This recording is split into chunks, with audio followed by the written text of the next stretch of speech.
No Borders Radio and everbeyond.info. Be prepared to leave your belief systems behind as we go beyond teachers, beyond gurus, beyond duality, ever beyond, beyond, beyond, beyond, beyond.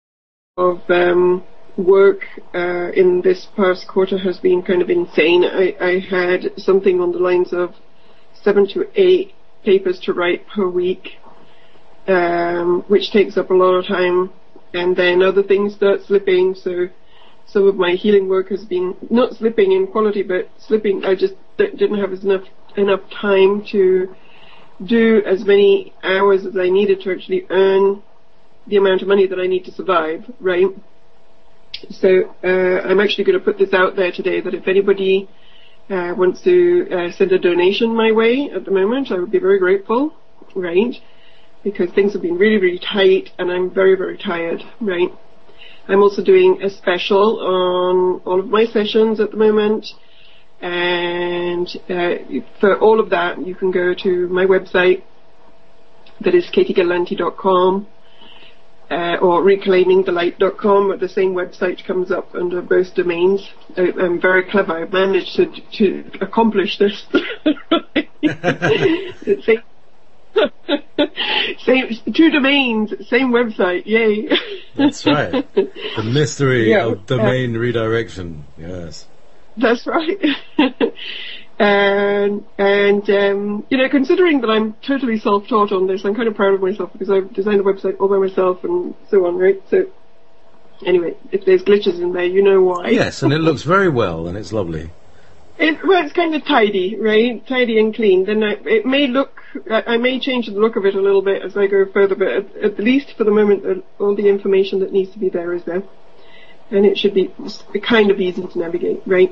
So if you go to my website, you'll see that there's a thing to the side that's on the right side that says holiday specials. You can go and have a look and take a look at that. And if you feel like sending me a donation, I will also be very, very happy. Okay? And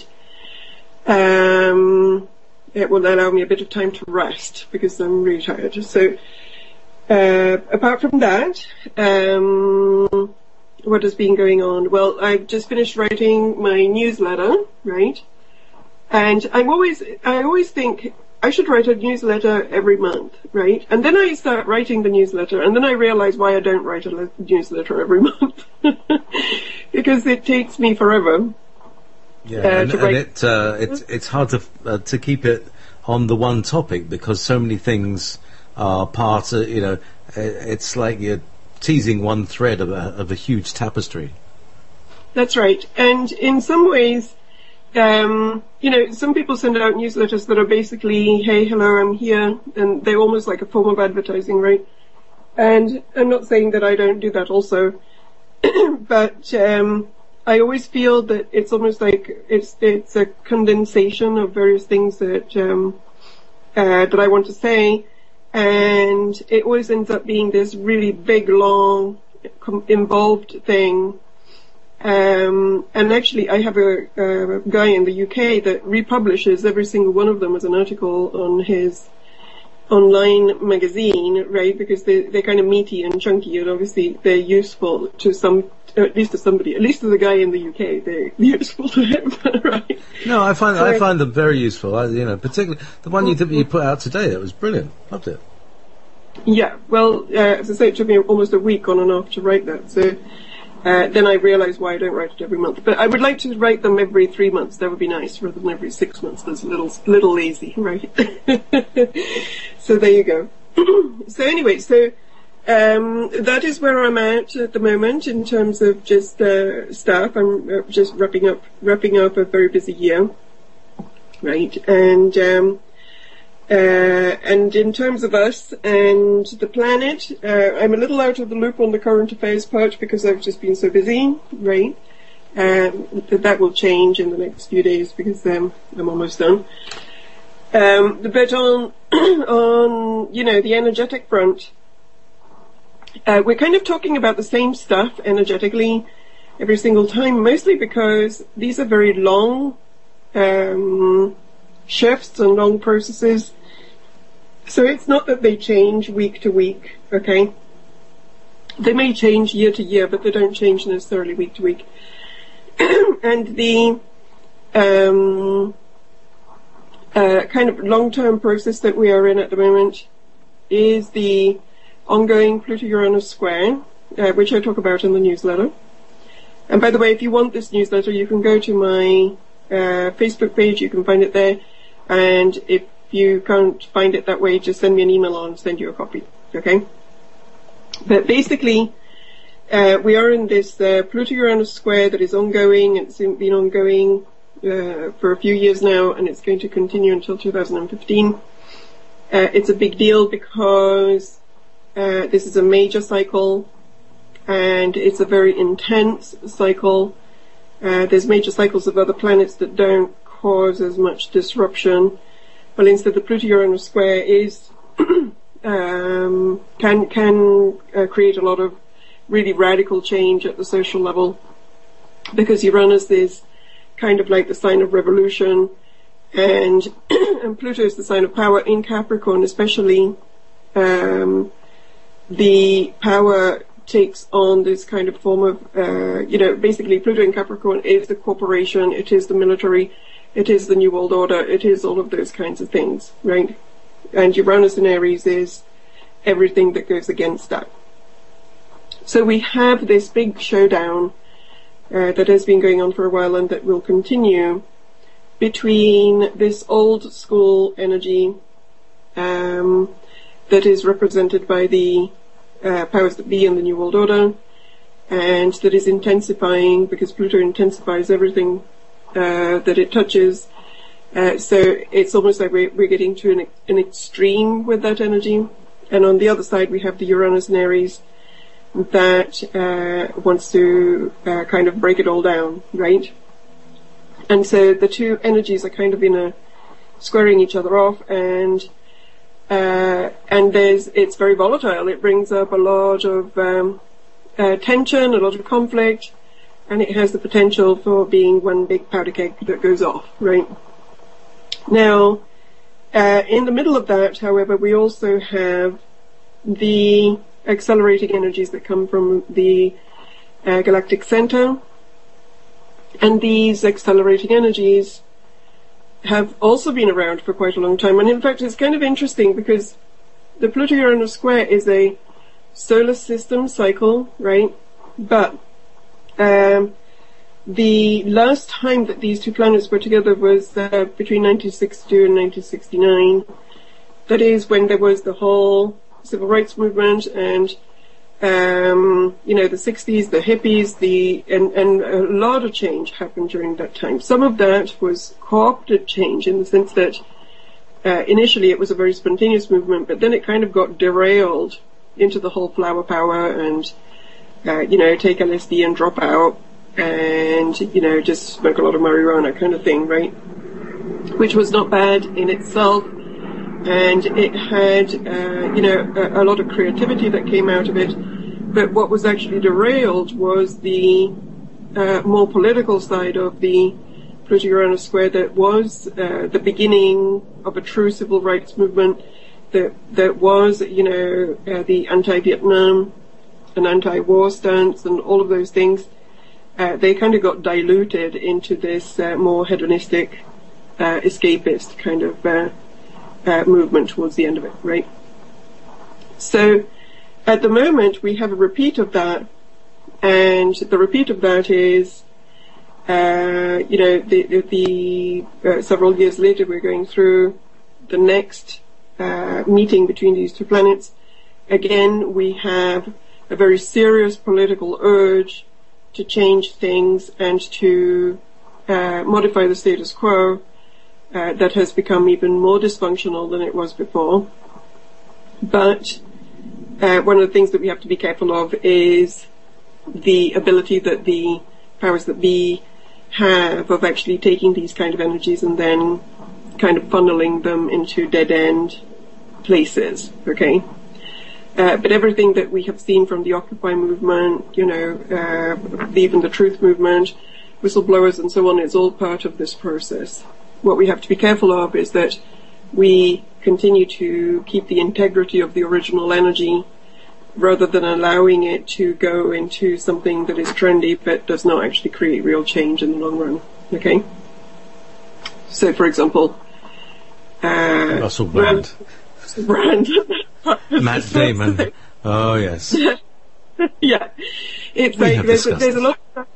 That's right. So there's a lot of stuff out there that is seductive, okay? But not just Russell Brand, even things like WikiLeaks and, do you know what I mean? Like the fake whistleblowers, the state-sponsored whistleblower, right? Let's call it that way, okay? Because there's a lot of stuff out there at the moment that is seductive and appealing, but it's not the real deal, and we have to be really careful about that. Now, the interesting thing about the timing of all this is that the solar galactic, the galactic pulse, that is the other energy that is coming in, that is much bigger energy, because the Pluto Uranus square is basically the Pluto Uranus cycle is, I think, in the 300-year range maximum, okay? But the galactic cycle, as we know, is a much longer one, okay? And I'm talking thousands of years, right? So, but this energy that comes from a galactic center, it's almost as if it comes in like a Gauss curve. So it increases very, very slowly at the beginning, and then it starts to really step up, and then it steps up, and then it steps up all the way, right? And then eventually it will also start to decrease. And so then it will start to decrease, right? And at the moment it's almost as if we have reached the top of the bell curve, okay? We're not exactly all the way there yet, but we're pretty close.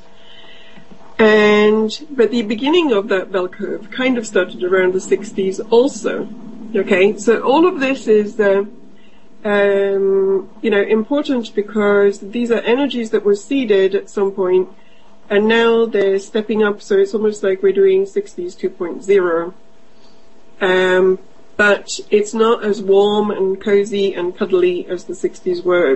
This phase is much more acrimonious, much more confrontational, and it's a little bit more less optional. In the 60s, it was almost as if it was kind of optional. It was a nice movement. There were interesting energies that were coming through, but there wasn't this life or death feel that there is right now. Now there's almost a sense that if we do not get on to this stuff, and if we do not make some serious changes, basically our world is going to be in a very dark place for a very long time. We're going to have some kind of world tyranny that will start to come in, do you know what I mean? And it's not fun. So basically now it's urgent, and before it wasn't. Okay. And so we are at the peak of something that started quite a while back, and now it's really kind of kicking in. And the galactic energies, this galactic kind of pulse that comes in, this is an energy that has reached our planet before, and I believe that it was at the base of the changes that happened in Atlantis. And as we know, those changes didn't go so well. There was a little bit of a shakeroo, right? That kind of gobbled up a few continents, right? So, and I don't think that is going to happen now, but it shows you the intensity of the energy, and it shows you the intensity of the change, right? And it seems that when this energy comes in, literally it reshapes the map of the Earth, both physically and in consciousness. And I think we have talked about this before, but I'll go into it very briefly, just so that we don't bore people to death. But literally, it is almost as if we have a window that opens, and during that window there is the possibility to make a leap in consciousness. Okay? And you can either make that leap or you don't. And the energy allows for an acceleration that creates an option to make a leap. But that doesn't mean that you make the leap. It's a potential. Okay? And this is a cyclical thing. It's like on a cyclical basis, there's an energy that allows for a change of pace that is quite big and radical. Now, it seems in general that what happens if we do not make this leap is that then there's a reboot. Okay? There's a reboot of the civilization, right? And at times this reboot looks like literally there's cataclysms and all the rest of it, and the Earth gets reformatted.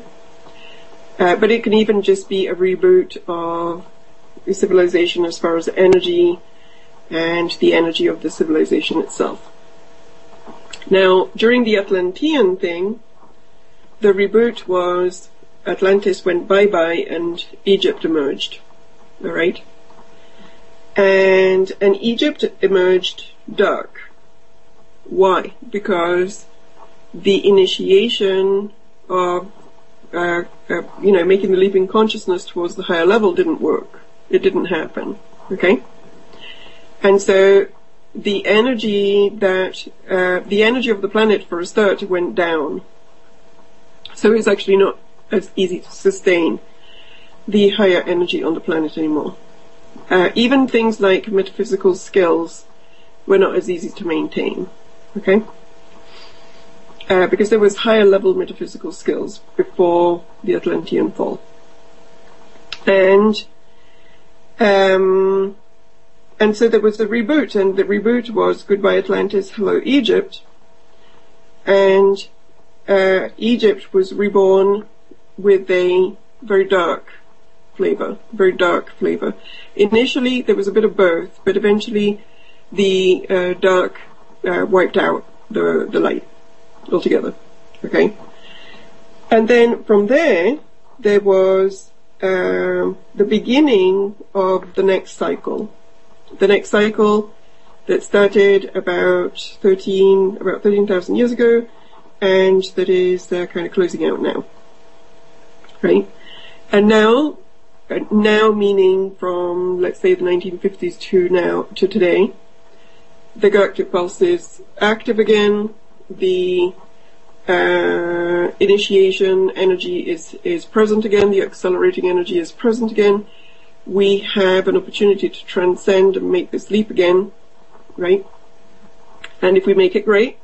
And if we don't, who knows what happens. But one of the things that seems likely is that if we do not manage to make this leap, the energy on the planet will stay dark. It will stay it will remain in charge, the energy of the dark Egypt, right? And there will be another cycle that will be ruled by the dark Egypt energy.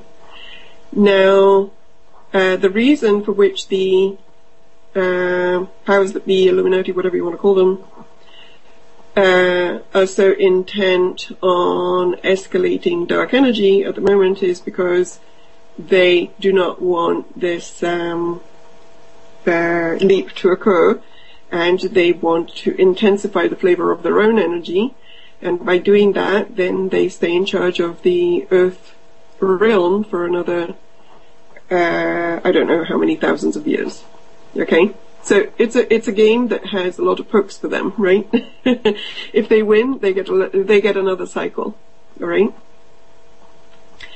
But the possibility is there for that not to occur, and also within this, the good thing is that and this was the same even during Atlantis, this is the same at all times, we have to make a distinction between collective evolution and personal evolution. Because collective evolution has to do with the planet, with the collective soul of humanity, with the history of humanity as a collective being, right? But personal evolution has to do with your own soul, with your own evolution, and what happens to you as a single unity of being. And some beings are not even from here. They're just here to help. They don't even belong to humanity in some ways, right? So our personal destiny and our collective destiny do not have to be one and the same. You can have a collective initiation that fails, but a personal initiation that actually occurs and thrives. Okay? So the two things are not necessarily linked up together. You can still manage to transcend all of your own stuff, and you can still manage to take your own soul to the next level, even if the collective is not necessarily on the same page with you. Okay? Now, the people that are initiates and old souls, they are not just doing this work for themselves, they're also doing it for the collective. So, as part of their mission, usually they have various pieces that say, I am going to contribute this, this, and that to the collective evolution to support the collective into also making a leap. Okay? But even so, if the collective fails, you can still make your own leap. Or just go home. That is another thing, okay? It's the end of the cycle. So it's like we have the opportunity to drop through the grid as long as we're not trying to hold on to anything that'll stop us from dropping through into the next cycle. Absolutely. And that, by the way, happens if it happens especially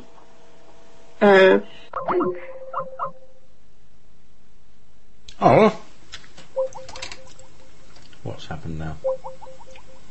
Have I lost the stream? Or have I lost? Am I still there? Yeah. Sorry, we lost you there, Katie. You said it happens. Can you go back there?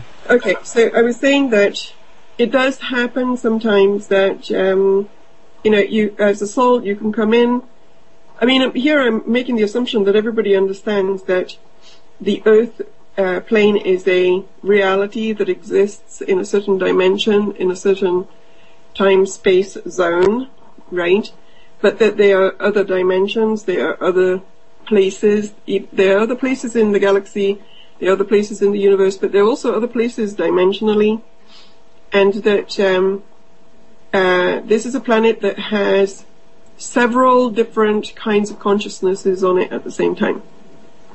It has the collective consciousness of humanity, right? That's one soup that's on the planet, okay? Then, so you could say that's one collective consciousness on the planet. Then there is the a collective consciousness of dark that we have not quite fully identified because they like to stay hidden, right? So we're not 100% sure about exactly who they are. We've got ideas about it. We have ideas that it's a consciousness that comes from the Orion system, okay?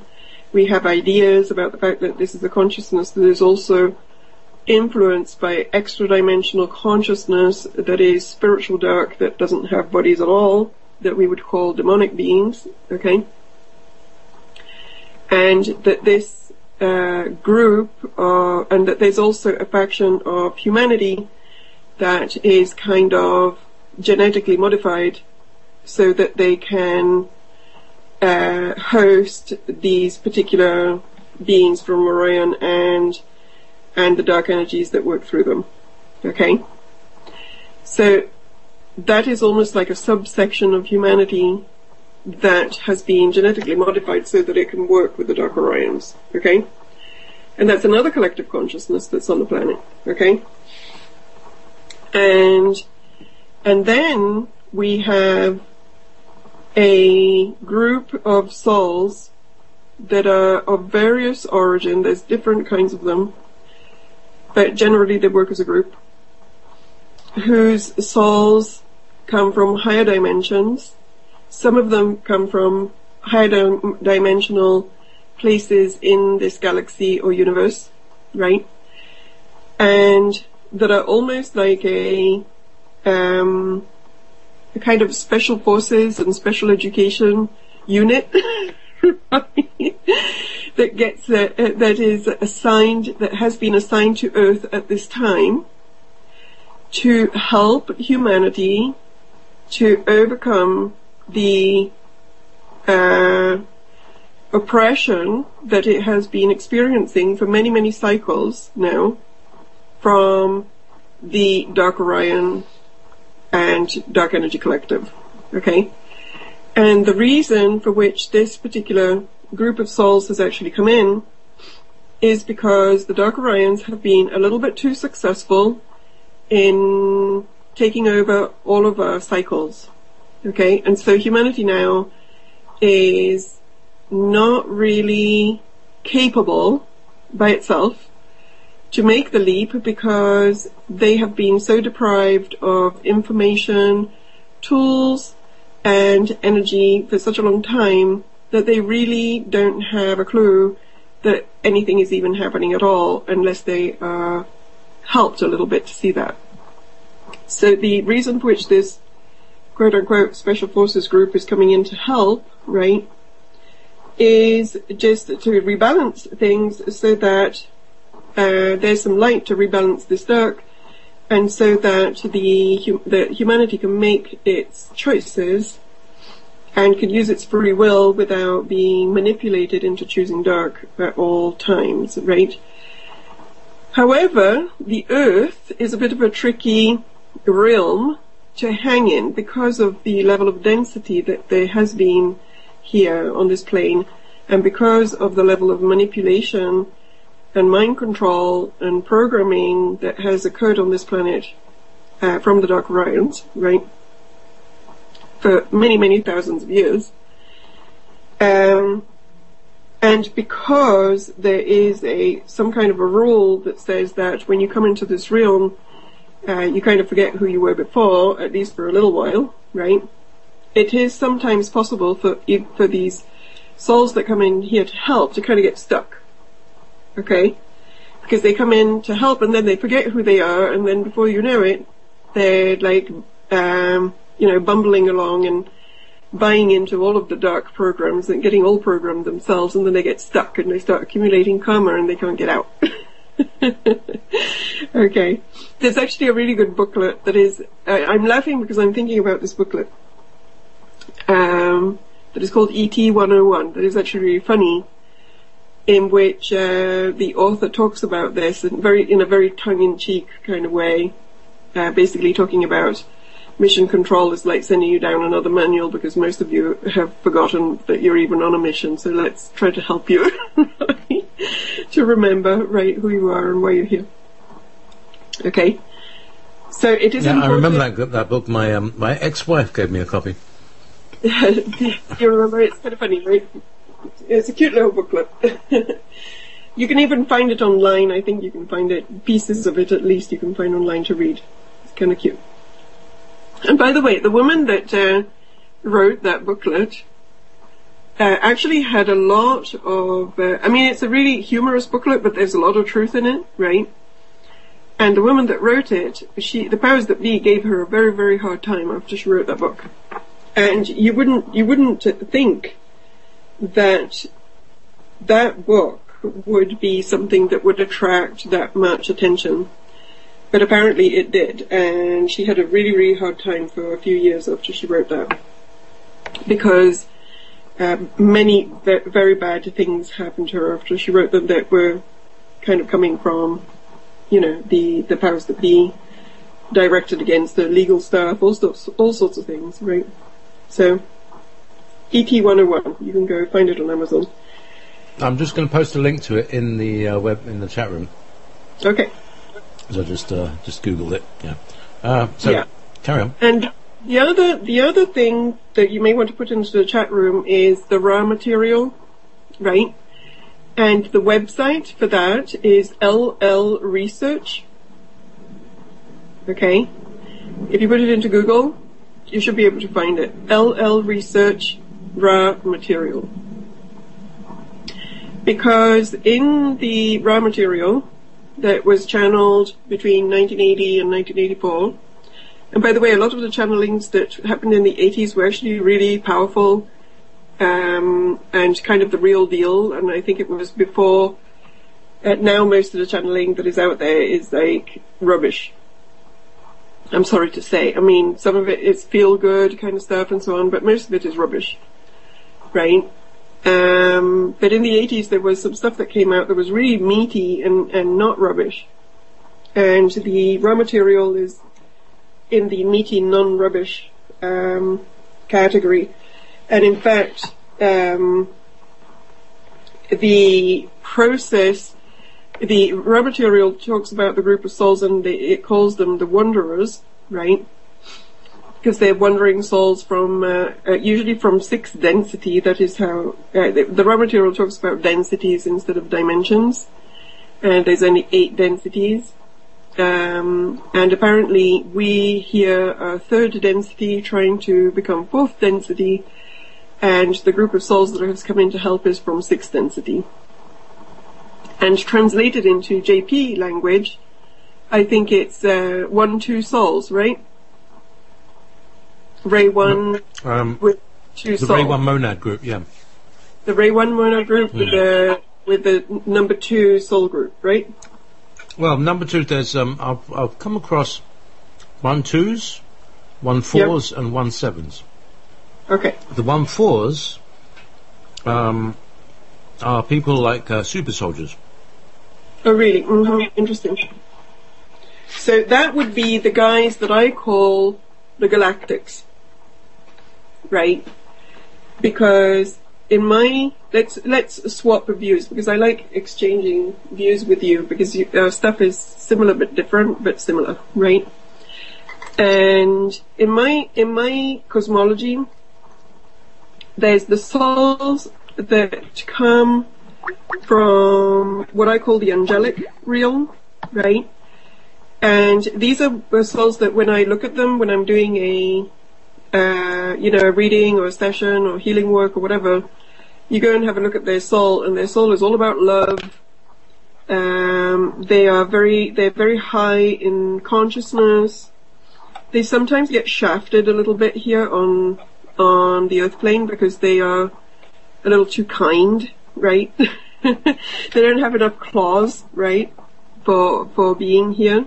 But they usually have really high consciousness. They understand metaphysical concepts very well. They understand consciousness. They understand energy. And some of them have a lot of knowledge, and some of them even have a lot of power, right? But it's very high dimensional, very pure, and very much about love.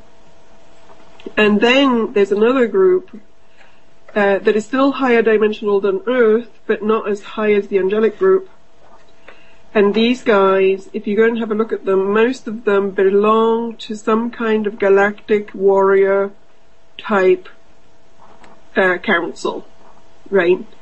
And literally they're like soldiers. They feel like soldiers, and they're literally here to fight, right? But sacred defenders, not bad fight. It's like sacred defenders of holy ground, right? But they are usually much tougher. They have a tougher emotional body, and they're kind of here to get a job done and really focused. And a lot of the truther people often are in that category as well, right? And then there's a group of souls that are kind of like in between.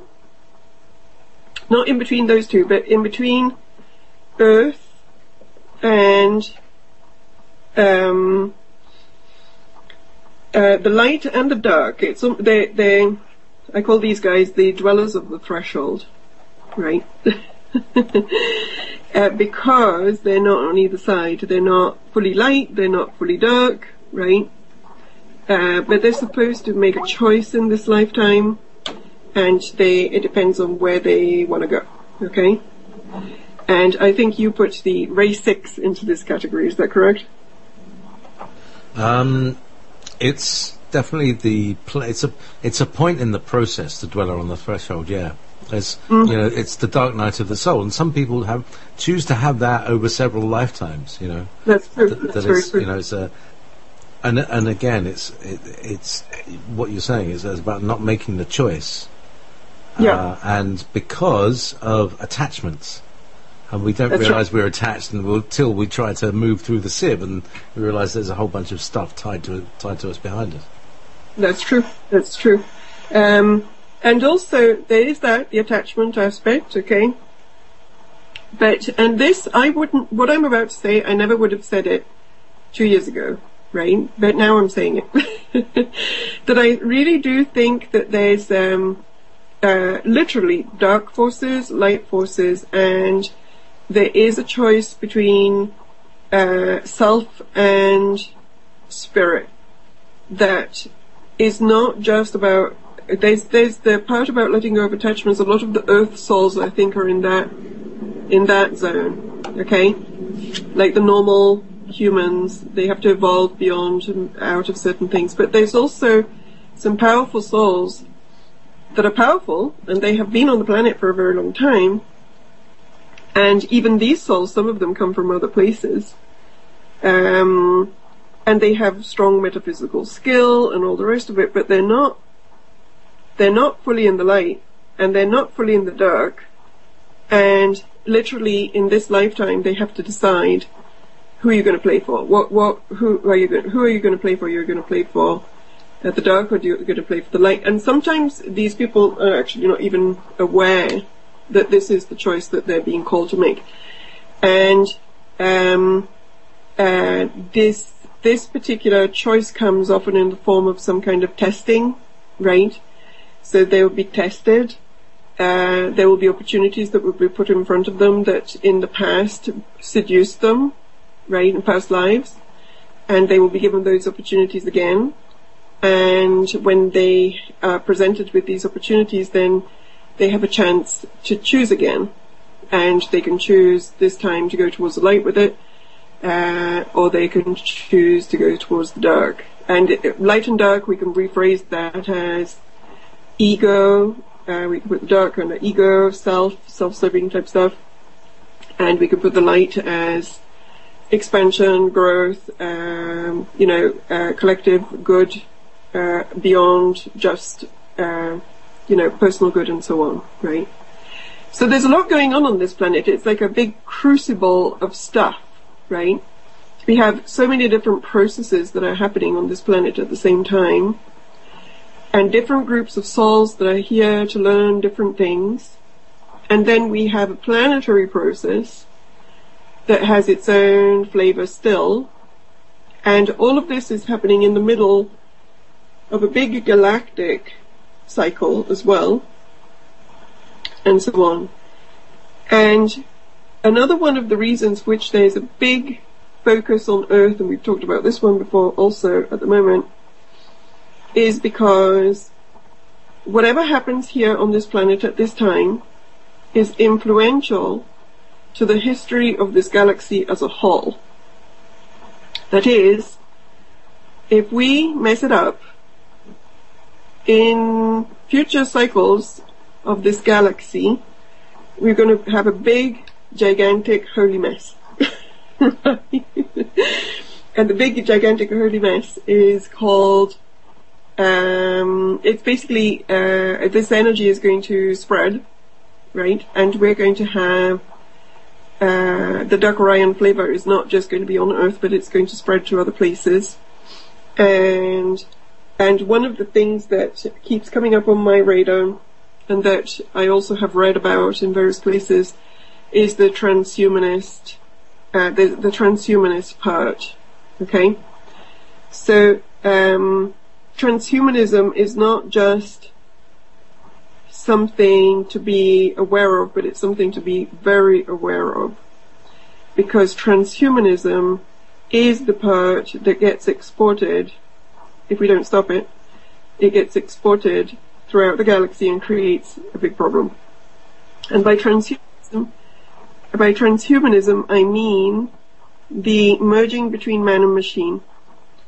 And if you look at what is happening in the world right now, you can actually see it already, that it's there. And it's there already with the focus, there's this focus that has been placed on technology. And technology is great, but technology is great if we understand exactly what's happening with it and how to use it in ways that do not backfire. And the step now that is powers that be driven is that of integrating technology with the organic with organic life. And one aspect of that is the whole GMOs, DNA modification, genetic tampering, right? That's one aspect. Then another aspect, I believe, is the whole Morgellons phenomena, right? Which is linked to the chemtrails, which is linked to inserting inorganic fibers inside of organic beings, and basically almost forcing an evolution of the species in a predetermined direction, which at the moment we have no idea why it's even, like, what are they doing? We don't know exactly. We know they're doing it, but we don't know what they're doing and how they're doing it and what's exactly... they're like laying the groundwork. They're doing something. Right? You know, if you look at the work of, I think it's Sophia Smallstorm, who I've actually met. I went to dinner with her once, and interesting lady. And she has a video on YouTube about the chemtrails and Morgellons and the organic fibers and so on. And apparently anybody, even myself or you or whatever, that spits into a glass of red wine, if it's then analysed, you can see these fibers and so on that pop out. And they're inorganic fibers, and we're breathing them in, they're becoming part of the food chain and so on. And it seems that these organic fibers have almost like a little mind of their own, and they organize themselves and put, they string themselves together when they're actually inside of the body, right? And I can testify that I did every time I start taking iodine, and I'm taking iodine because I have some hormonal thyroid-y type issues, right? So I'm trying to get my thyroid to kind of kickstart a little bit. And every time I start taking iodine, after 3 or 4 days, maybe a week, I start to expel very strange stuff from my skin. Right? And literally it's like plastic and strange, very strange stuff that starts coming out of the skin. And it kind of freaks me out, so I end up backing off of the iodine, and then, a couple of weeks later, I start over with it again. And again, after about a week, the strange plastic stuff starts coming out of the skin, right? And I did some research on it, and apparently that's quite common with iodine, and it's also one of the reasons which people with Morgellons use iodine, because it helps the body to expel some of this stuff, right? And my understanding with Morgellons is that people that have Morgellons, in a way, have better immune systems, because their immune systems are expelling the stuff from the body. But actually we all have some of those fibers inside of us, because they are literally in the air that we breathe, in the water that we drink, right? And so on, right? So that's one aspect of the transhumanism, is that aside from the genetic modification and the DNA modification of the food chain and even of human beings, there seems to be this project that we don't really understand, and who knows what it is that the end game of this is, but where inorganic matter is being inserted into human beings, maybe forcing almost like a slight shift in the way that our species is evolving, right? And then there's the more overt transhumanism. That is literally the machine-human interface, right? Where, for example, even the cell phones that are like the Bluetooth stuff that you stick in your ear, that's the beginning of that process. You start to wear the technology, and then now they're convincing people to have that technology actually put inside of their bodies, and there are various things that show that. For example, they're telling people, oh, if you have Alzheimer's, we can put a chip inside your brain, and that chip can hold all of your memories. And isn't that cool? And if you actually start doing that before you get Alzheimer's, then you can make sure that even if you do get Alzheimer's, then you'll still have all of your memories implanted in your brain, right? They were also introducing the chip that way by saying, then you can have all of your medical information and all of your financial information always inside you, so nothing gets lost, and if you get knocked over by a truck, then they can just scan you and they'll know exactly what it is who you are and what you need and what kind of medications you're on and all that kind of stuff, right? So they always present it to you as if it's some cool thing that is really good and really useful, right? But actually it's not very good for humans to be spliced with machines. And I've had a few clients where I've done, type of regression type work, and then found out that they were actually from the future. It sounds really weird. But, and they remember being in this zone where they had parts of their body that were machine-like, and how much that was horrible, because basically there is no independence once you're actually part of the machine, okay? Because the machine goes two ways. If you have something technological inserted into you, it can serve a function for you, but then it can be hacked and the signals can go both ways, right? So not a good thing. No. And yeah. And the prelude to humanity, basically the goal there is to make the collective consciousness of humanity, the collective soul of humanity, into a true Borg-like collective. That is what they want. They want it networked. They want it networked, and they want to be able to tap into it. They want to be able to pilot it. They want to be able to influence it. And once they get to that stage, it is not going to be possible to have any kind of freedom whatsoever. Now, I'm not saying that that is going to happen, but what I'm saying is that on some timeline, before the intervention of the large group of souls that came in to help, that was one of our possible futures, right? And from what I understand, even the Andromedans, I think you were mentioning this the last time, right? Yeah, this is something that Alex Collier has spoken about, that's right.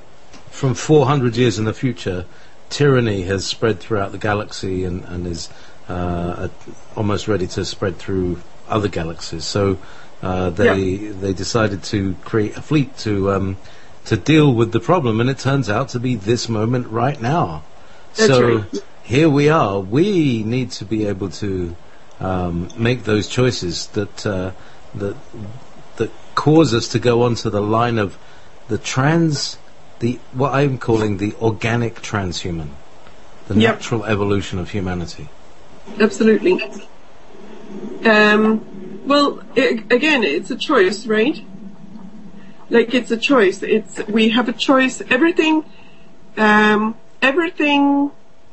that's happening in our personal lives, in our collective lives, in our Earth existence and galactic existence is all about choices right now. Okay? What are you going to choose? What are you going to choose? And right now, we are in, the reason for which it's all about choice is, for a start, this is a free will zone, and souls incarnate here to learn, and they have free will when they do so. Having free will means you can choose whatever you want. The free will, in that way, becomes an evolutionary tool, because depending on how you choose, you evolve one way or you evolve another way, right? You can devolve through free will. Through bad use of free will, you can evolve. Now, on a personal level, if you mess it up, what happens? You just do it again. Come back again. Do it over. Okay? And by the way, right now, there's a whole thing out there from various conspiracy people saying that there's no such thing as reincarnation. Don't believe it. Okay? That's dark side information. If you hear some information out there that tells you there's no such thing as reincarnation, that's not true. Okay? We are physical beings, but we're also spiritual beings, and the reincarnation is one of the ways that some souls, not every soul, but some souls choose as a tool for evolution.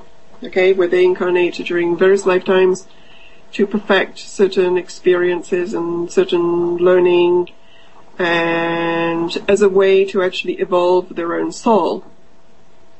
And when I talk about soul, I'm not talking about goody-goody, nice feeling inside, and, I'm talking literally about the energetic structure, the energetic being that we are beyond physicality, that lives on the soul plane, and that every single one of us has, and that is eternal, and who projects its essence, if it wants to, into a physical body in order to have experiences.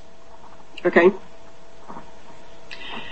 And it has those experiences in the same way that we may choose to go to the gym to see if we can build some muscle. The soul will project into incarnation in order to have some experiences that will develop, or attempt to develop, its own spiritual strength, its own ability to love, its own spiritual knowledge, and so on, right? However, what happens is that a lot of souls, when they come into the body, they forget all about that. And then they get very absorbed into the physicality, and then sometimes they make choices that are not what they were originally trying to do, okay? And then they end up staying in the incarnational cycles for a very long time if they do that. And by the way, at the beginning of the incarnational process, of the reincarnational process, that is kind of normal, and in some ways that is what being a young soul is all about, because you come and at the beginning you mess up, and then after a while you master how to hold your spiritual consciousness in a body, okay? And there's no judgment about any of this stuff, by the way. It's just experience. It's just experience. However, when it comes to collective experience, right, when we're not just talking about you yourself as a soul, when we start to talk about the collective, then that is almost like an entity in itself that has other cycles and other histories and so on. And right now, at a collective level, we are at a point where the collective experience is at a crossroad. And as a collective of beings, we can go one way or we can go another way. We can go towards love, freedom, or we can stay stuck in another cycle of dark Orion energy, right? However, we have a fairly interesting opponent in this, because the dark Orion energy is very good at keeping everybody stuck here, right? Like, that's what they do best. They're very good at creating fake choices, right? And in fact, one of the first books, I started reading about the whole light-dark thing when I was really young. And obviously it was part of my mission, but I remember at the time I was like 16, and I was reading things like the psychoanalysis of contemporary societies and anatomy of human destructiveness and all of that kind of stuff, right? And about the Nazis and why the Nazis would choose stuff like that. And I remember my mum going, "Isn't there any, like, romance thing that you can read?" You know? But I was very into all of that, because I was trying to understand something, I think. And why did I bring that up? There was a reason. I've lost my train of thought. But yeah, it's about, you know, choices and the choices that humanity makes, and and the fact that the Dark Orions have been very good at keeping things this way. And one of the reasons which, Satan is called Satan, and I'm using the word Satan loosely, okay? Loosely as chief of dark energy, right? Has been described as the father of the lies, right? And the reason is, it lies. It gives you fake choices. And there was a book that I read by Scott Peck when I was a teenager that was about that. It was about the psychology of evil, right? And it was about the fact that one of the ways through which you recognize the dark forces, or whatever the dark polarity, or what he would have called evil because he was a Christian, is by the fact that it's dishonest, it lies, and it's deceptive, and gives you fake choices, right? So, New World Order, powers that be, they give you fake choices, right? They give you choices that take you away from where it is that you want to go. And if you look at that... Katie? Yes? Sorry, I know, we're at the top of the hour. Do you want to take a break in a minute? Oh, absolutely, yep. So, shall we come back with fake choices? Okay, so I'll write fake choices. Yeah.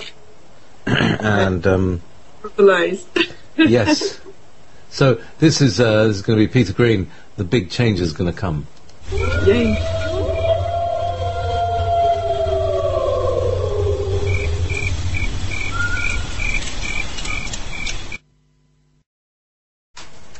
Peter Green there. Fleetwood Mac's Peter Green, where the big change is going to come, and we're looking at a big change that we're going through. It's not going to come, it's here. It's happening. It's happening this week. So, we stuck a pin in the thing. What was that about? You crack me up sometimes, you think. in the most loving, lovable way. Okay, so what do we stick a pin in? Let me see. Well, we're talking about the Orion universe expanding, right. and you know how we're going to deal with that. That's right. Fake choices and choices. Okay. That's right. That's what I want to say is the fake choice. And really, we need to just expand. I'd like to say something is that we're given choices that appear to be choices, but are not really choices. It's like left wing, right wing. There's still two wings of the vulture that's going to eat you. Yep. And it's all about death. It's all about death industry. But anyway, fake choices. There are always more than one choice. You know, there's always more than two choices. I'd say there's at least 7. And that goes back even, there's two things to say about the choices, right? On one level, there's the mind control and manipulation that gives you, it's almost like, would you like to go through door number 1, door number 2, or door number 3, and every single door leads to the same place, right? That is the powers that be. They love doing that. It's like, okay, we give you this illusion that you can choose a whole bunch of stuff, but actually every single one of those things is going to exactly the same, to the same energy in the same direction and so on. But then there's a more subtle metaphysical set of choices, and I'm focused on this at the moment because I'm seeing this in a few people and situations that I'm aware of right now, right? So I'm very aware of this next piece that I'm going to say. That is that it's the fake choices of the testing that is actually more personal and more spiritually based, where people that carry a lot of voltage and a lot of power and a lot of light are almost being tempted, they're being disrupted by the dark forces. And I can put my hand up as somebody that is being disrupted by the dark forces. The dark forces are always trying to interfere in one way or another. Right? Even just technologically, they try to mess with you and all that kind of stuff, right? But then there are also temptations that are put in front of people so that people will choose avenues in which their light becomes self-serving. All right, and for example, it can come in the form of success. It can come in the form of perks. It can come in the form of ego gratification. It can come into all of those kind of packages, right? And traditionally, if you look at the old school way in which the dark forces were represented, the dark forces were always about seduction. About taking you into the lower moral code and appealing to your drives. If you go and watch the movie, what was the name of that movie? With Al Pacino. I'm not sure. But you're talking about the lower three chakras there. Devil's Advocate. Devil's Advocate, right. You remember that movie? Never saw it. In which Al Pacino is a big ass lawyer, and Keanu Reeves starts working for him as the up and coming smart guy, and then gradually, step by step, Al Pacino seduces him away from his wife, from his family, from everything that was good and true. Right, and in exchange for power and success, and then towards the end, because the movie is metaphysical in many ways, towards the end he actually reveals himself as Lucifer, and as Keanu Reeves' life has gone down the toilet completely, he says, "But you chose all of it. I never made any of these choices for you. I offered you choices. You made all the choices on your own." Right? You can't blame me for trashing your life. You can't blame me for the fact that your wife has gone crazy and now is wanting to commit suicide. You can't blame me for the fact that you lost all of your friends, that you betrayed everybody in your life to have this success. All that I did was offer you choices. And you took every single one of these choices and you made it on your own. That movie, it's worth watching because that is actually Luciferian philosophy straight there. Okay? Luciferians don't make choices for humanity. They always tell people what they're doing. And then nobody does anything to counteract it, and the dark choice prevails. Right? Because they always think that they're just joking. That's right. Like, they don't take it seriously, right? And the thing is that there's big choices and small choices. There's the choices that we make as humanity, that are big ones, but then there's the little ones that we make into our lives, and the same way that every light choice and every light contribution contributes to the whole and contributes to the world being light, in the same way every dark choice that is made, however small, contributes towards the world being dark. It is a collective, almost like big soup, and depending on what you put into it, the overall energy will be one way or it will be another. This is one of the reasons for which the New World Order spends a lot of money and a lot of time making really dark movies, really dark music videos, really dark entertainment, and flooding people with pornography, and all of those kind of things, because each one of those small choices matters. It matters because the overall will of the collective, free will of the collective, is made of the free will of every individual that is on the planet. Okay? And so what you choose matters. Even in the small things, what you choose matters. There's a book out there that is called The Only Planet of Choice, and it says the Earth is the planet of choice. What we choose determines the direction not only of our own soul, but it also determines the direction of the planetary energy as a whole.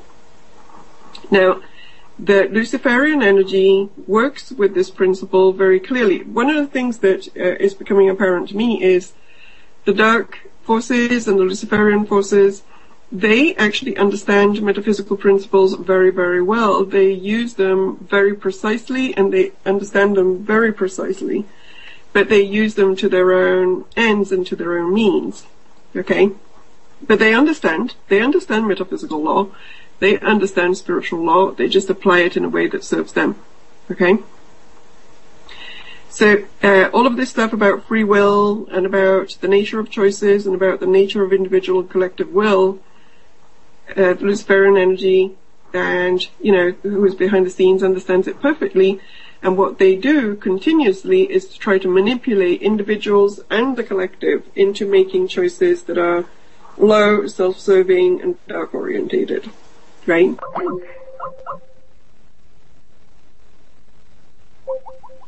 Oh, Katie, have I lost you?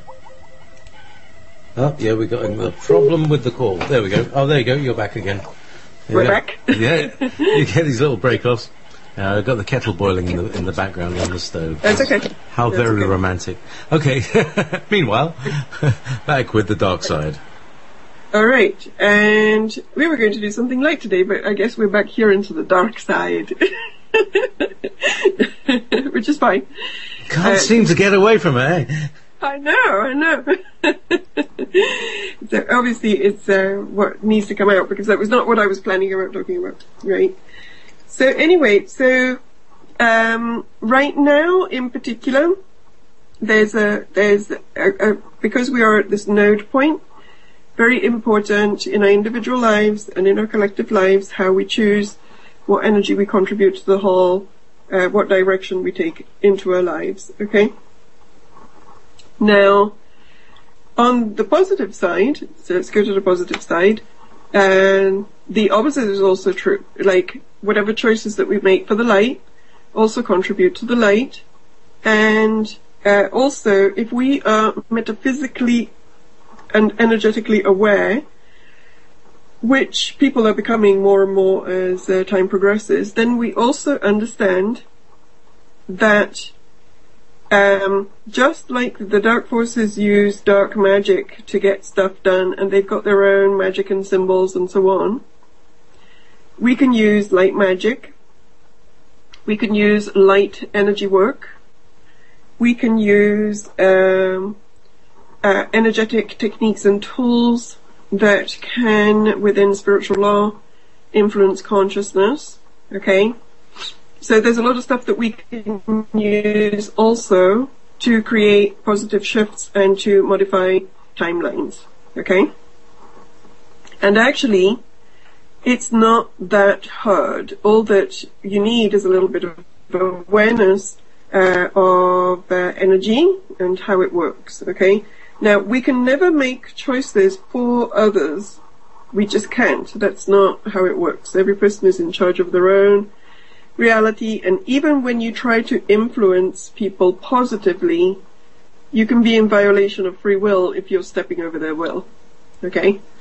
Because what you think is positive is not necessarily what the other person thinks it's positive, and so we have limitations as to how far we can go with influencing other people's will. In general, influencing other people's will, not such a great idea. Okay? Like, you can explain something to somebody, you can talk, give them information about something if they want it, but then the choice is always theirs. And when we try to sway other people's will towards our own agenda, even if it's a good agenda, we are in dodgy territory, right? Like, for example, I could be trying to make somebody do something, or even make somebody love you. Do you know what I mean? Trying really hard to make somebody love you, and the other person doesn't want to love you for whatever reason. We're in dodgy territory if we push that. Okay? Even if love is a good thing, it's still their choice what they do with their lives and how they use their energy and so on. right? Totally. Yeah. And so there you go. So in some ways, this is the last piece I'm going to say about the dark piece. In some ways, if you look at it metaphysically, again, go to the bigger picture. If you go to the bigger picture, you can see that even if the dark side of the force is obviously not very pleasant, and we're not super fond of it, and on this planet it's been around for way too long, do you know what I mean? And so on. But you can see it serves a function, right? And the function that it serves is it gives you the opportunity to choose. It gives you the opportunity to test your own ability to choose right. Okay? Because if there were not the option of choosing wrong, right, then you cannot choose right either. So one of the functions that the initiatory function that the dark side of the force serves is the one of testing your own ability to align with light, to be committed to your choices, to have clear consciousness, and use your free will correctly, right? So it serves in its own strange way. It serves a function. It's there for a reason, and it serves a function, right?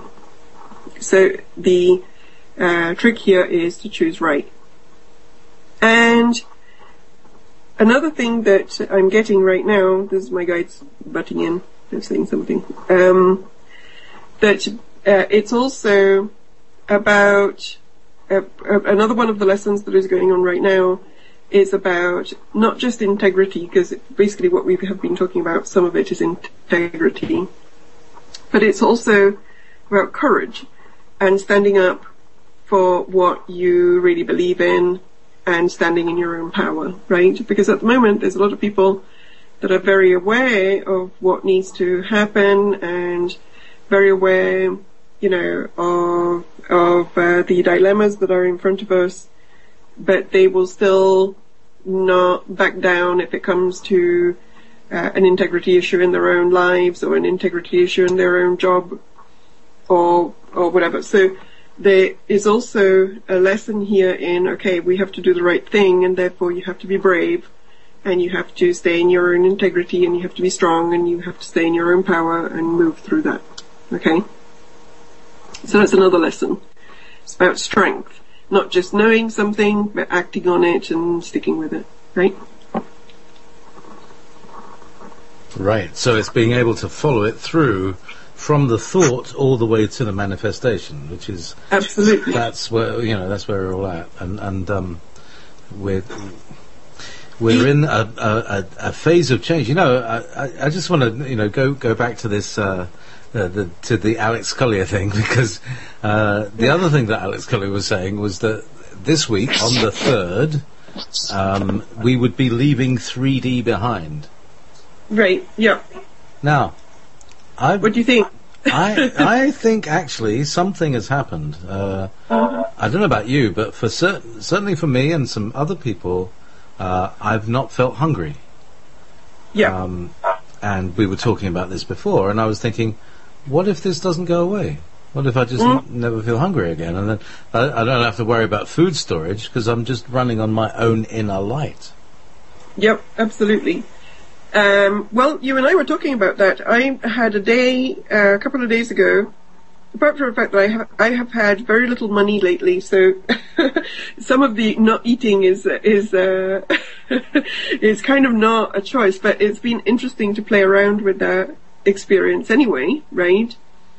That is, I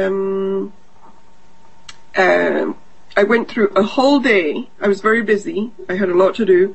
But I went through a whole day in which I got to 8 o'clock at night, and I was like, I didn't eat today. I didn't eat and I didn't drink at all. Nothing. And I thought, am I hungry? No. And then I thought about it a little more, and then the more I thought about it, the more I started getting hungry. But if I hadn't actually thought about it, I probably wouldn't have been hungry. Exactly. So it's beginning to be, the reality is, as Nancy Hopkins has been saying, reality is what you think it is. It is. And it's getting a little more like a kind of rubberized projection of our minds. That's Absolutely. going to be interesting. Well, and that then taps into, we've talked a few times about the fact that things like The Secret, that they're kind of like not really the real deal.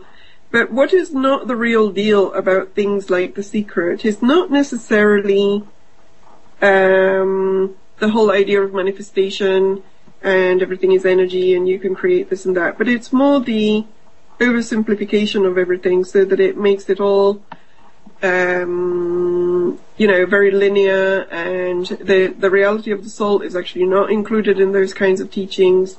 And so it basically, the whole of the spiritual path becomes about manifestation, which it isn't. Manifesting is a law of creation, and we as beings that are in a planet that has a slightly more dense energy need to learn how to use manifestation energies, because it's part of what we have forgotten about, right? But the path and the reason for which we're here on the planet is not to manifest things. We're not here to learn about manifesting. We're here about evolving our soul. We're here to help this planet evolve. Okay? So the manifesting thing, it's not that it's wrong, and it's not that it doesn't serve us to manifest, but what the problem is that a lot of these teachings have made manifestation into the reason for which we're actually here on the planet in the first place, which is here to manifest things and learn how to manifest and create stuff, which is not true. Okay? No, it's more of a byproduct rather than that. Absolutely, but it still is useful and interesting to learn about manifestation. In fact, I have 240 pages of a book that I was writing about manifestation. If I were to actually sit down and spend a month on it, I could probably finish it. But because the laws of manifestation are actually pretty clear in some ways. However, so if you understand energy, then you can create a lot of stuff with energy. You can even look at things as energy. And by look at things as energy, I mean, you can go into meditation and say, okay, I'm having this problem and I don't really know quite how to resolve it. So you can ask to be shown on your screen the energy of that problem. Okay? Instead of thinking about the problem, just bring up the energy of the issue by itself. And then work with it as energy, make it smoother, start taking some dark energy off of it, roll it out and make it nice and smooth as if you were rolling out pasta dough on a table. Add some light to it so it becomes a bit more fluffy, and half of the time you will find that within a couple of days that issue shifts. Okay? Because the energy of the issue has been smoothed out. That is actually what is at the base of energy clearing as a healing technique. You move the energy, things change. You move the energy, things shift. Okay? You can do that with manifestation as well. You need something, you work with the energy of that too. Okay? Now, the only times in which manifestation does not work properly, it's when you have some belief systems that are in the way, but sometimes your soul can block you from manifesting what it is that you need, because there is an experience that you're supposed to go through, and if you were to actually manifest what you need, that experience would not occur. Okay? So, you will have sometimes where, like, the soul consciousness overrides your manifestation. For example, let's say that if you won the lottery and you were super rich, you would lose all your motivation to work, and then you wouldn't do your soul mission, right? Then your soul may choose to not allow you to have humongous sums of money coming into your life, because if you did, then your motivation to do various things would not happen. And I'm kind of familiar with this because I've had times in my life in which the universe seems to have pulled the plug on me financially, right? And during those times, I spin my wheels like a crazy person to put together new things. And in 2009, I had a stage where that happened. And during that time, because I was freaking out about money, I actually put together my blog that is now the Cosmic Perspectives blog that I've been writing on since, but I created it at that time. I joined Facebook, that has become a big part of what I do. I created my YouTube channel, and I started making jewelry, and I started making recordings of various meditations and so on. So it was almost as if that forced me to go into some kind of hyperdrive on the creation front that otherwise I probably wouldn't have been motivated to do, all of which was very important, okay? Not important to the world, but important to me and my path and what I was supposed to do. So the soul can override, your manifestation efforts, and if you find that sometimes you're trying to manifest something and it doesn't happen, and you know that you've put forward the right energy and you know that you've put forward the right intentions and so on, you may want to take a look and see, okay, so what is my soul trying to accomplish right now? Is there a lesson I'm supposed to learn? Is there something that this is forcing me to do? Because if you can figure out what it is, you can just get on with it, do it, and the stage gets, you can move through it much faster, okay? So we got sidetracked on the manifesting thing. Yeah, because you were talking about Alex Collier and the going into the next dimension on the third, right? Yeah. Oh yes, going into the fourth dimension. Now here's the thing: is that in the last week. Now he said his thing was it was slated for the 3rd of December 2013 that 3D would collapse. Implode on itself.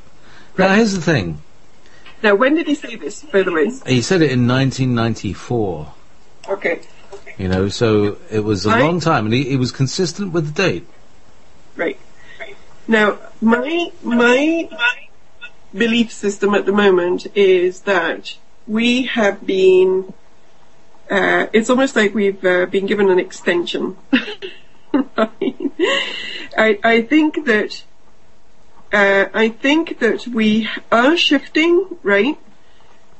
My assessment, state of the planet, is we are shifting, but I think that we have shifted enough that there's a shift, but we have not shifted enough that it's done. Okay? But we haven't shifted as little that it's over, and it feels that we have been given some extra time. Okay, like an extension. Barbara Marciniak, that is the channel for the Pleiadians, right?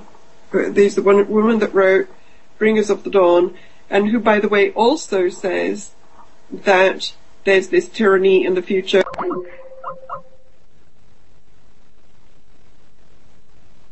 Oh yeah, who also says that there's tyranny in the future. That's right. That's right. We'll get Casey back in a second. Doobie-doobie-doo. Yeah. So you were at tyranny in the future. She said Marciniak also said that there was tyranny in the future. Yeah, she also said that, and what she also said was that that the Pleiadians had come back to the nanosecond. And they defined the nanosecond as 1987 to 2012, right? Because they had gone back in time to look at where things had gotten all funky, and they had identified that the things had gotten all funky between 1987 and 2012, and if they could come back and influence that nanosecond and give people information so that they could shift energetically, that then they could avoid this tyranny of the machines in the future, right? And I actually have a friend who was, or is, a friend of somebody that was Barbara Marciniak's assistant, and they're still in touch. And so every now and then I get kind of backdoor Barbara Marciniak info through this communal friend, okay? And apparently the Pleiadians, I mean, if this is true, obviously it's second-hand information, so I don't know if it's true or not, but the second-hand information goes that Barbara Marciniak has been told by her Pleiadians that she has to continue to work for another 25 years and that she cannot stop doing her work and her writing and all the rest of it because it's going to take another 25 years to shift everything, right? And this, she was told this last year. And Barbara Marciniak apparently, again, if this information is true, was not super happy about it because she's worked very hard, right? It's been a long time already. That's right. Which I can relate because I started my work 17 years ago, so I can relate to the, mission fatigue, right? It's almost like being told that you have to do another tour in Iraq. Right?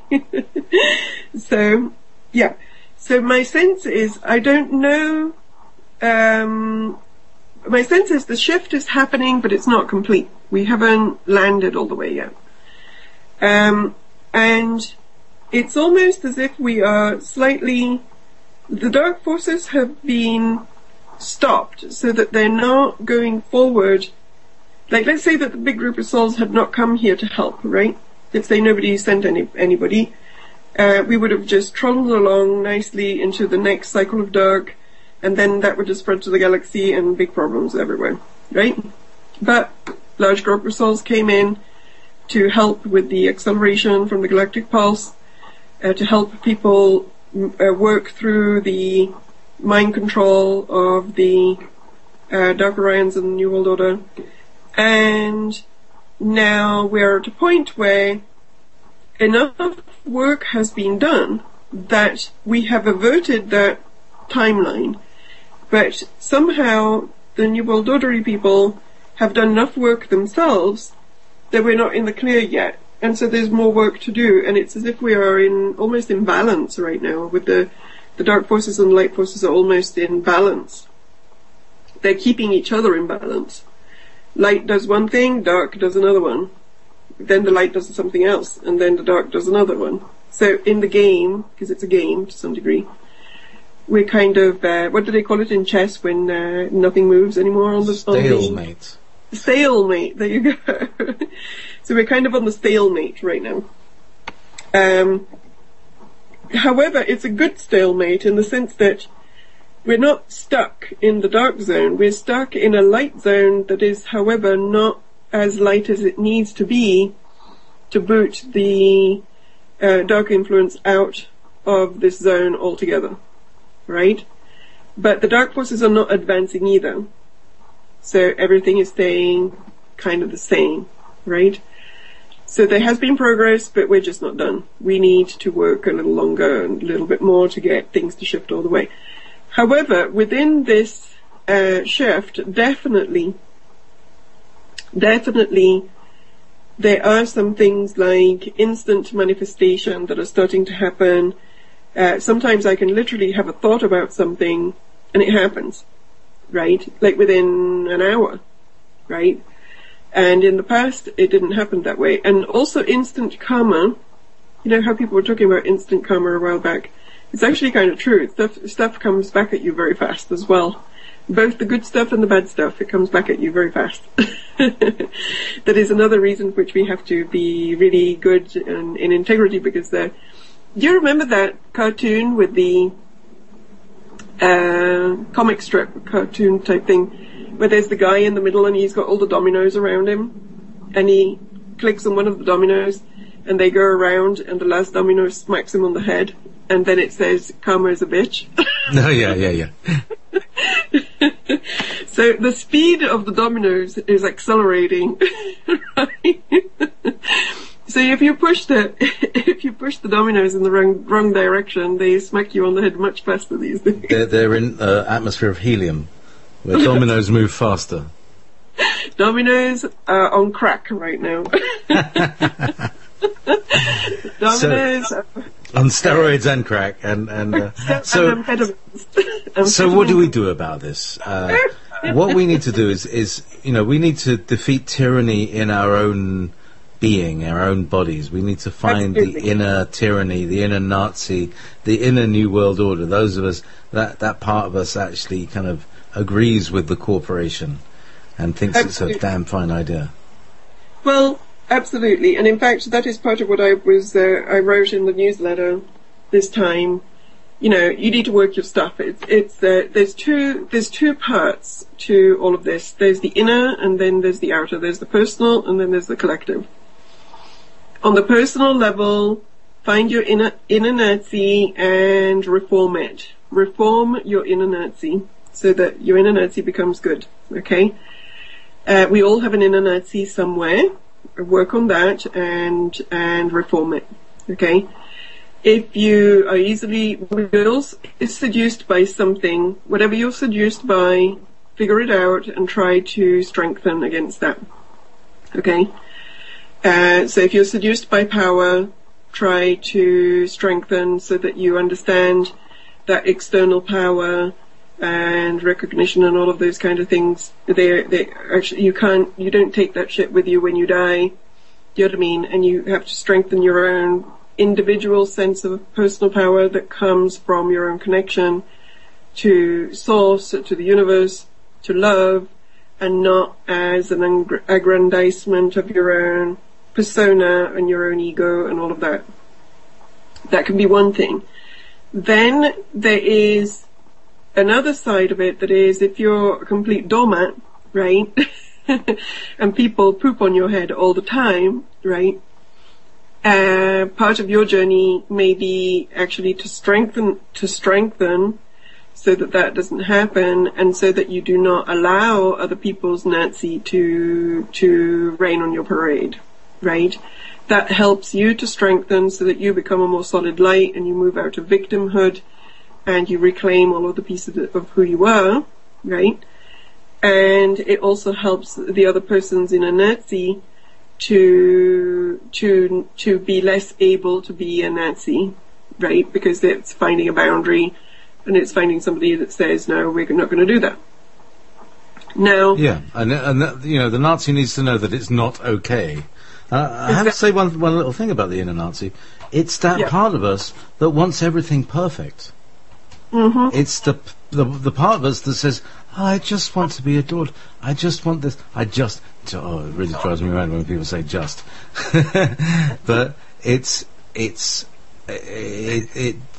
all about denial. It's all about not acknowledging the work that you have to do in order to actually make things truly perfect.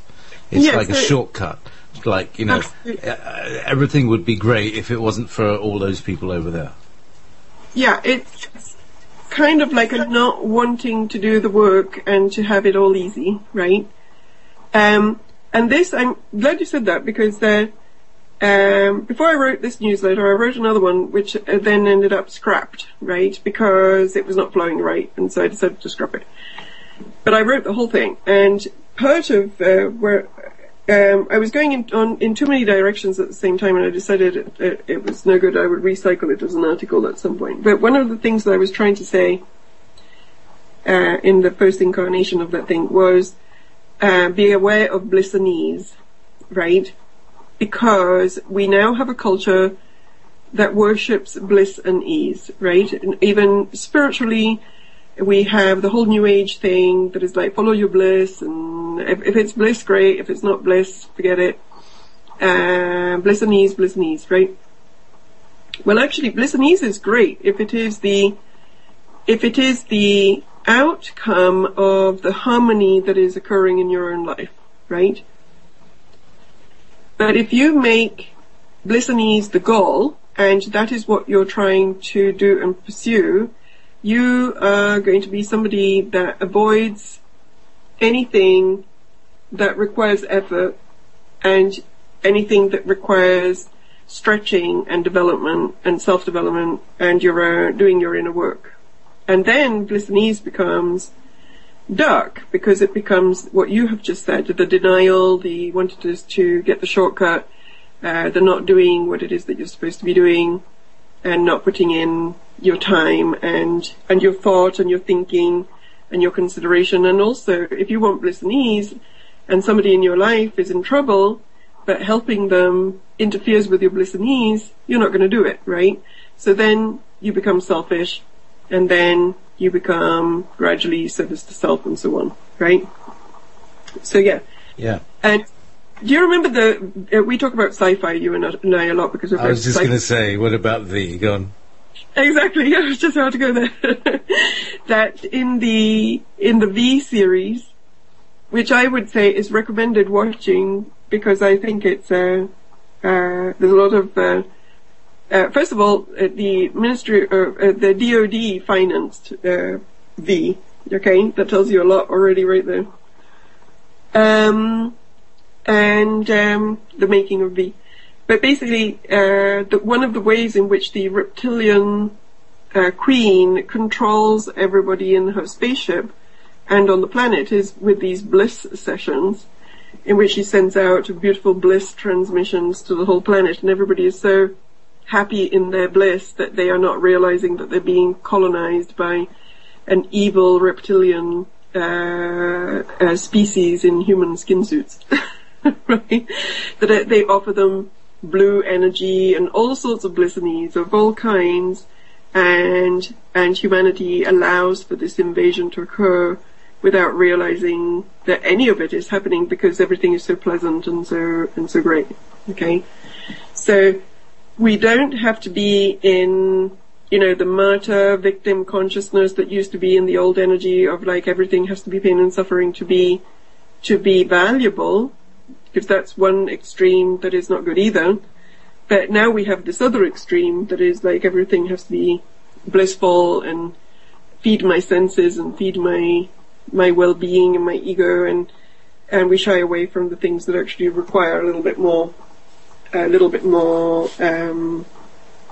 endurance or juice, or that make us uncomfortable in any way. For example, standing up to what is happening on this planet, as most people who are in the truth movement or info-warrior movement or whatever all know, is actually really uncomfortable, because if you stand at Thanksgiving dinner with your family and you start talking about 9/11, although it may not be appropriate to do that, most of the time you will be ultra unpopular. Okay? So, talking truth and standing by one's truth very often is not a particularly popular thing. It doesn't win you popularity points. It's a little bit easier now, but in the past it used to be really hard. And, it requires for somebody to move into a zone that sometimes can be quite uncomfortable. But if you want to create change, you have to be willing to step a couple of steps in front of the collective consciousness and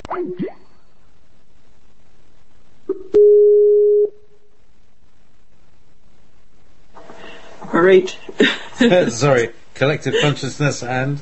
Okay, and basically lead, right? Because that's what we're doing to some degree. We're leading one step ahead of the consciousness. It's like consciousness, you have to go over here because where you're going is not the right way to go. So I have to embrace my own truth and step one step ahead of the collective consciousness, so that I can model where the collective consciousness needs to go. And that is not always very comfortable as an experience. Who was it? Somebody said, truth, first of all, is ridiculed, then it's attacked, and eventually it's accepted. Like, anybody that wants to create a shift in paradigm has to be willing to be the person that goes in front and gets first ridiculed and then attacked and then eventually maybe accepted, right? And then maybe somebody takes your idea and promotes it with themselves and gets really rich. That's true, and that sucks. Big time. That totally sucks. But if you're truly detached in your consciousness and you've reached ultra guru state, reach your avatar beingness, then it doesn't matter as long as the shift happens, right? That's right. As far as I'm concerned, anybody can take any of my inventions. I have invented a radiant energy device. I haven't made an implementation of it yet, but I've got it in my mind. Meanwhile, we're about 10 minutes away from the top of the show. So we're talking about the shift that is happening. I mean, like I'm saying, Katie, I can feel different. I feel different from how I did before Tuesday. And it was Tuesday when my stomach went a bit funny, and I realized that it was because I was eating.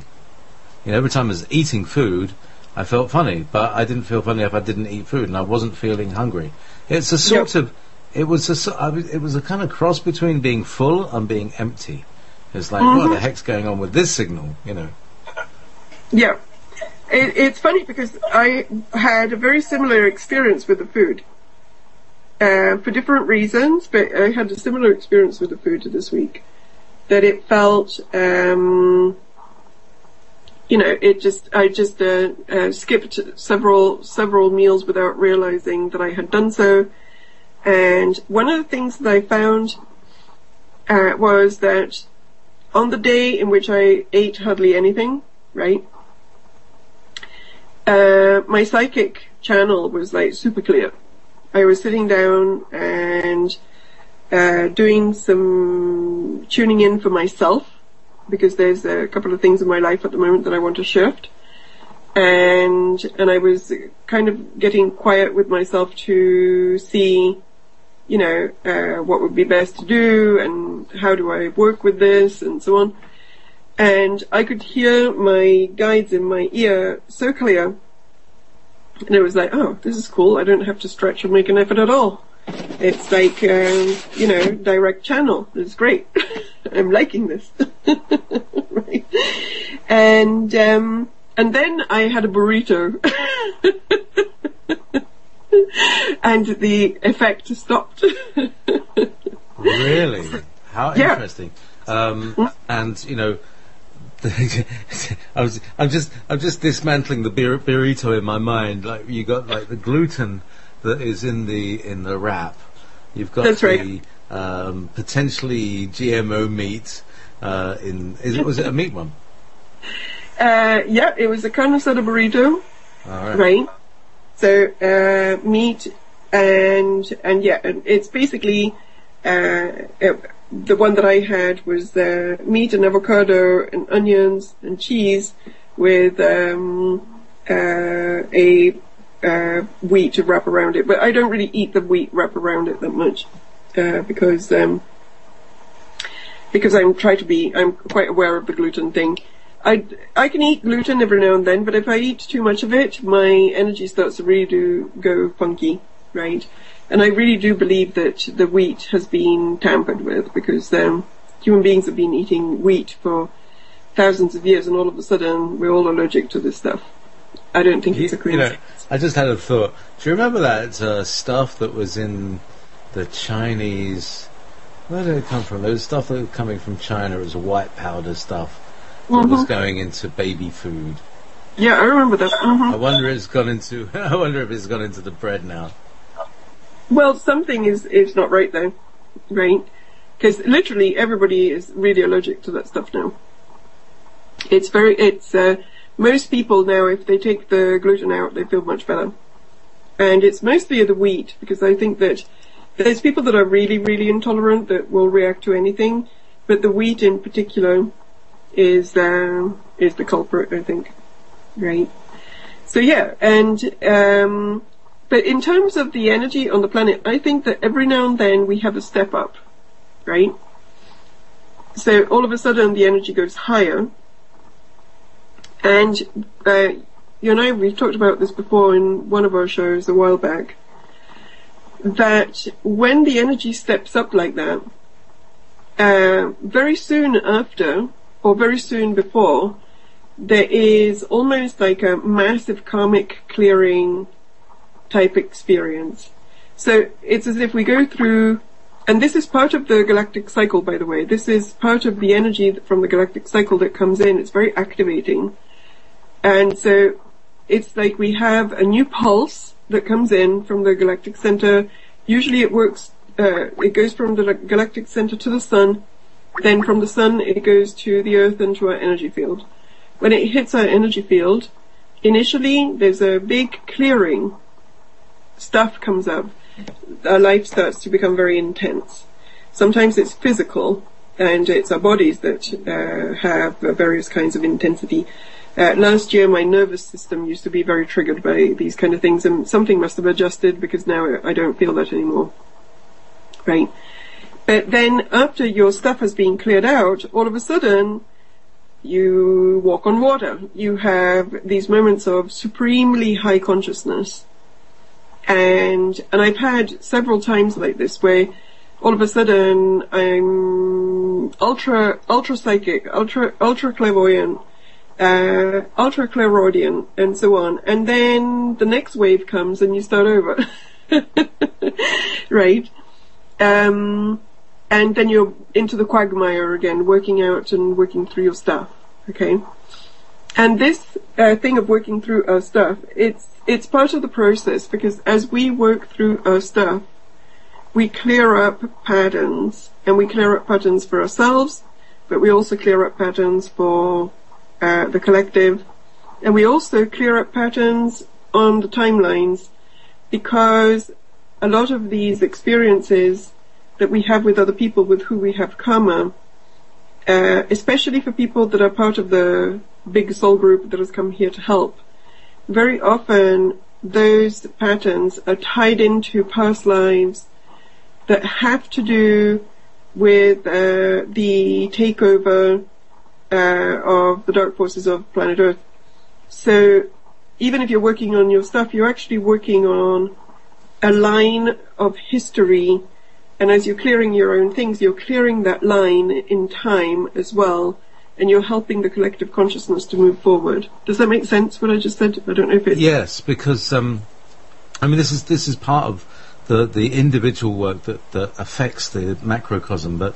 Absolutely. And well, I mean, one thing I wanted to add, which is as a personal thing, is that I've been facing some of the early traumas that I didn't even realize I had.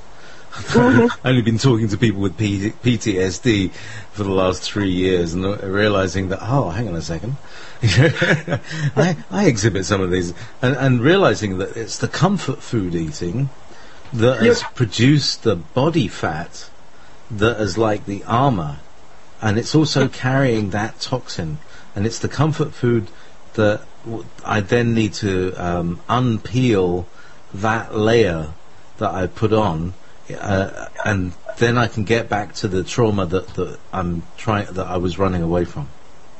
Yeah, I totally agree with that. And I do that too, by the way, the comfort food, so my weight goes up and down depending on how stressed I am, right? And in 2002 I did a really, really radical cleanse, and as part of that cleanse I was only eating raw vegetables, and that's it, and not that much of it either, and drinking all of the stuff that was detoxing the hell out of me, right? And after about a week I was crying my eyes out every 2 minutes, and I was having flashbacks about stuff that I didn't remember about, and it was literally as if the body was just throwing out all of this trauma. And I am convinced that one of the reasons which I was doing that cleanse in the first place was literally so that I would remember some of these things that were like stuck in the body. So the whole cellular memory thing, it's absolutely real, right? And in fact, the guy that wrote the book of the cleanse that I was doing, he was saying that when people would literally let go of certain kinds of toxins, the toxins held the memory precisely of when they had been ingested, and then you would have this recall as you let that toxin go. The recall would come out at the same time. And that there was a woman that during a particularly traumatic time when she was a kid, had eaten some colours, like wax crayons or something, right? And she was doing this cleanse and released these wax crayons that had stayed in her tummy for the whole of the time. And before she actually released them, she had the whole memory of when that had actually happened. So the body and the emotions and the trauma and so on are intimately intertwined, right? So absolutely on that. Which is also why we get manipulated with food and with bad food. There's a reason for which we're supposed to eat properly, because it's all very tied into our consciousness. Okay? Yes, and I think we have to leave it at that. Thank you so much, Katie. It's been marvellous, as always, to chat with you, and it's we're in a real roller coaster time, so it's always good. I mean, what I like to say is, we're the grandstand view of the shift here. So. All right. So we're going to be back in 2 weeks. Is that prior to Christmas? I can't remember. Yeah, I hope so. That should be. We'll have an update then, and who knows what's going to be going on. So we can wish happy holidays to people later. Yeah, that's right. So have a great December. Check out the litanies on everbeyond.info, and Katie Gallanti, reclaimingthelight.com. Thank you all. Yes. Thank you. Bye-bye.